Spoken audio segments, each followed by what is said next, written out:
Cordial saludo, mi nombre es Gina Alicia Mello Valle, estudiante en Psicología de la Universidad Nacional Abierta a Distancia, UNAM. Les vengo a hablar sobre la fase 2 de locomoción humana. Mi tutora a cargo es Freddy Alexander Aldana Costa y pertenezco al grupo 200.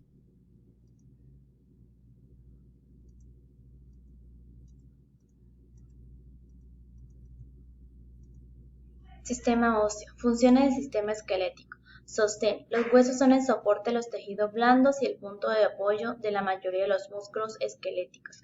Protección. Los huesos protegen a los órganos internos, por ejemplo el cráneo protege al encéfalo, la caja torácica, al corazón y pulmones. Movimiento. En conjunto con los músculos. Osteostasis y de minerales. El tejido óseo almacena calcio y fósforo para dar resistencia a los huesos y también los libera a la sangre para mantener en equilibrio su concentración. Producción de células sanguíneas. En las células ósea roja, tejido conectivo especializado, se produce la hemopoiesis para producir glóbulos rojos y blandos y plaquetas. Almacenamiento de triglicéridos. La célula ósea roja es reemplazada paulativamente en los adultos por médula ósea amarilla que contiene adipocitos.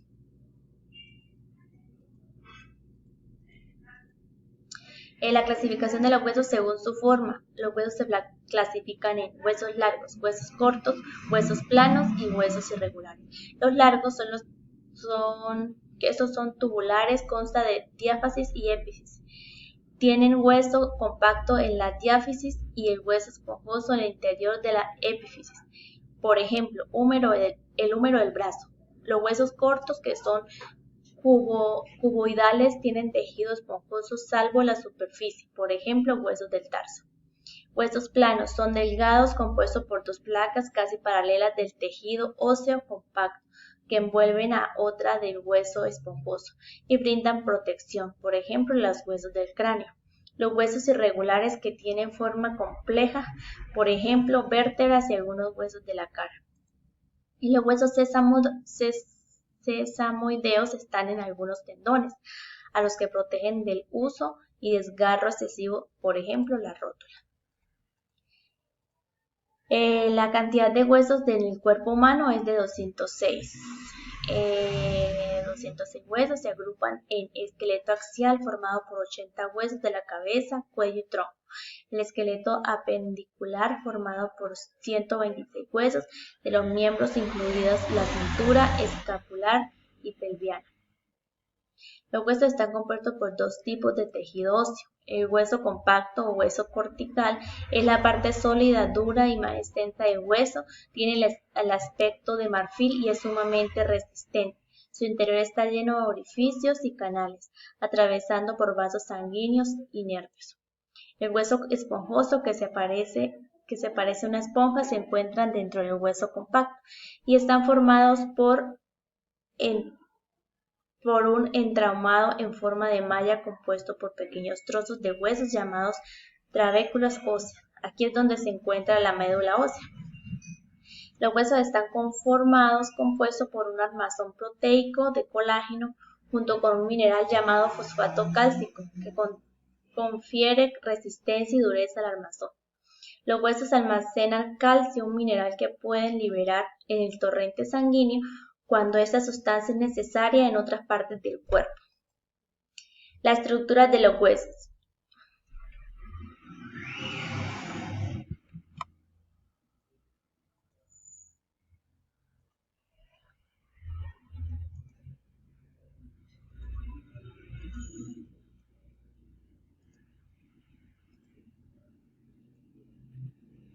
La estructura de los huesos.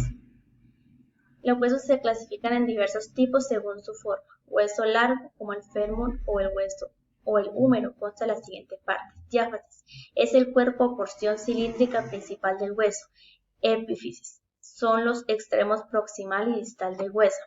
Metáfisis es el sitio de unión de la diáfisis y la epífisis.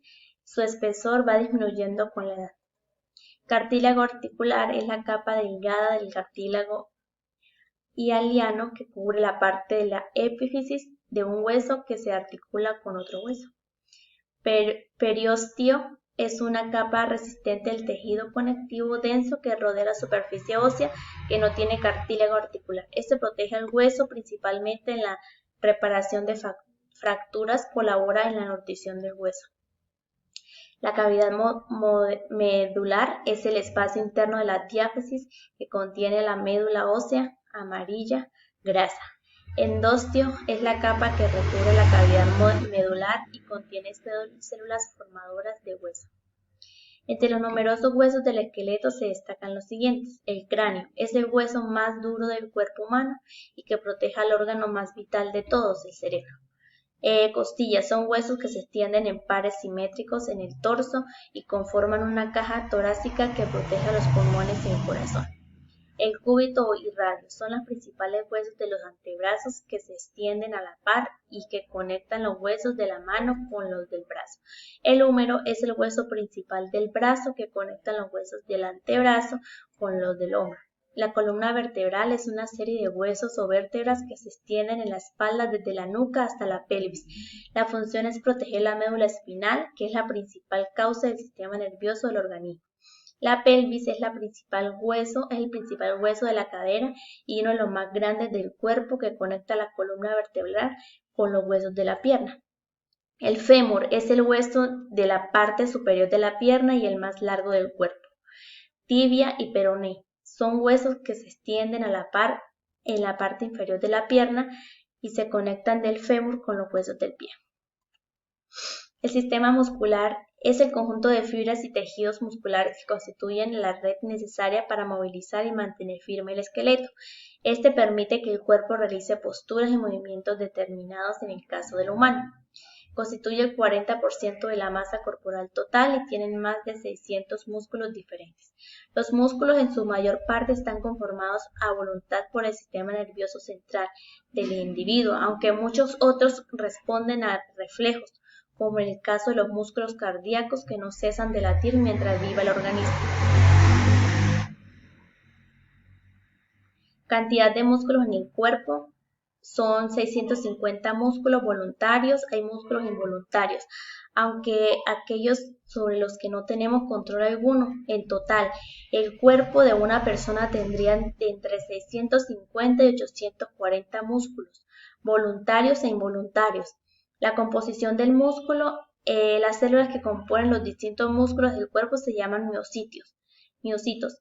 Un tipo de célula multinucleada, larga y delgada, provista de una gran capacidad elástica.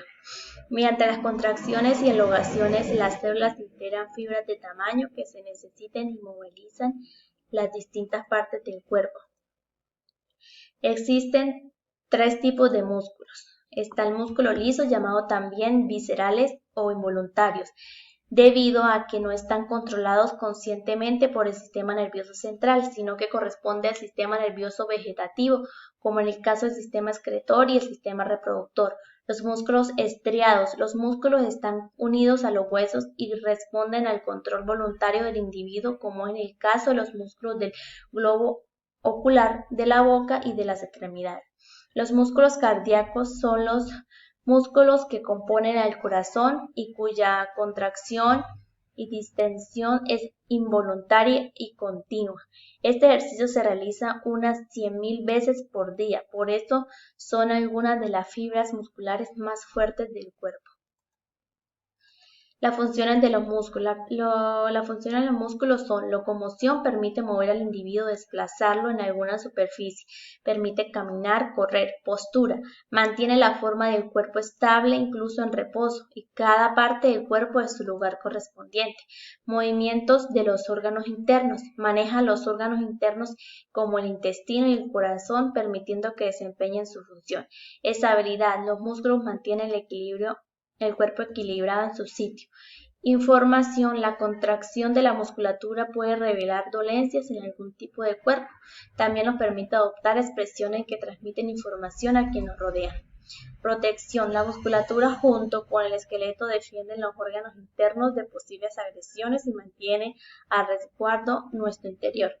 El calor, al operar nuestros músculos, genera energía calórica. Forma de los músculos. Los músculos poseen distintas formas. Entre ellas encontramos fusiformes, músculos con forma de buzo, grandes en el centro y delgados en los extremos. Planos y anchos, con los abdominales como los abdominales y de la caja torácica que permite la respiración. Abanicoides, con forma de abanico como los pectorales. Circulares, con forma de aro, se encargan de abrir y cerrar los conductos, tal como el orificio del ano. Orbiculares, parecidos a los fusiformes, pero con el orificio en el centro, por los que permiten abrir y cerrar las partes como los ojos o la boca. Funcionamiento de los músculos. Como se ha visto, tienen distintas formas de operar.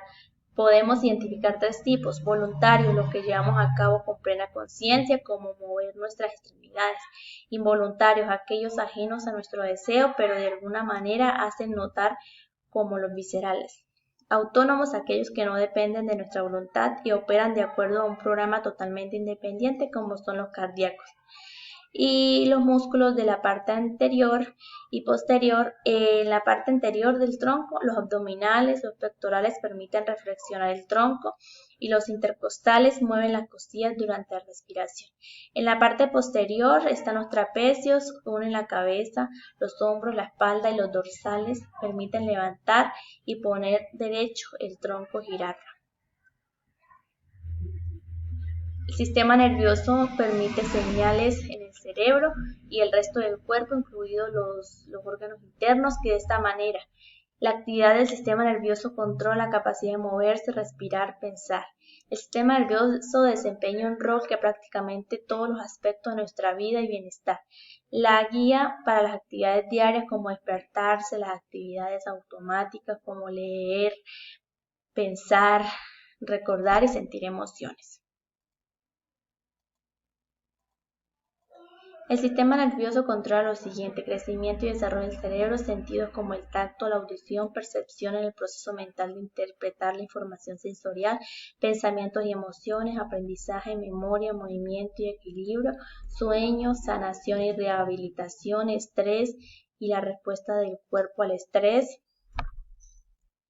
El cerebro está compuesto por más de 1.000 millones de neuronas, algunos grupos específicos entre ellas. Trabajando en conjunto nos da la capacidad para razonar, experimentar sentimientos y para comprender.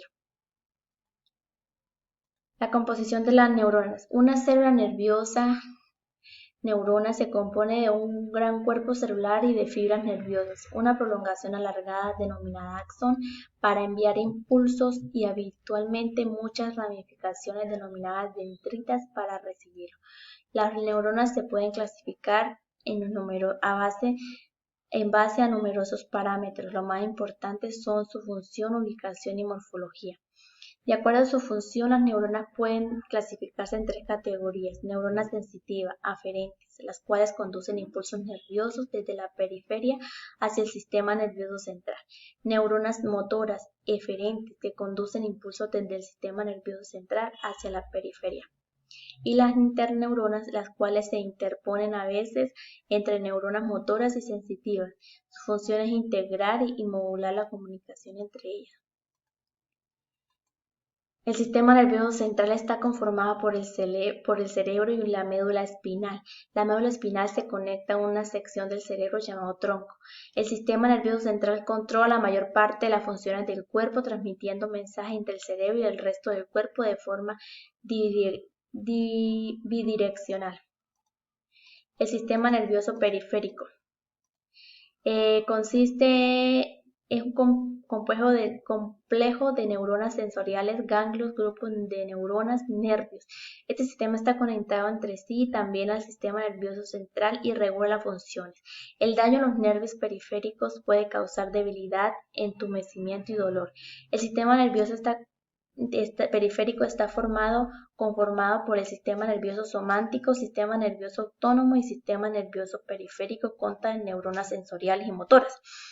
Podemos decir que el sistema nervioso somático controla de casi todos los movimientos de la musculatura voluntaria y procesamiento de información sensorial externa. El sistema nervioso autónomo tiene un control involuntario de funciones corporales como el automatismo de lucha o huida,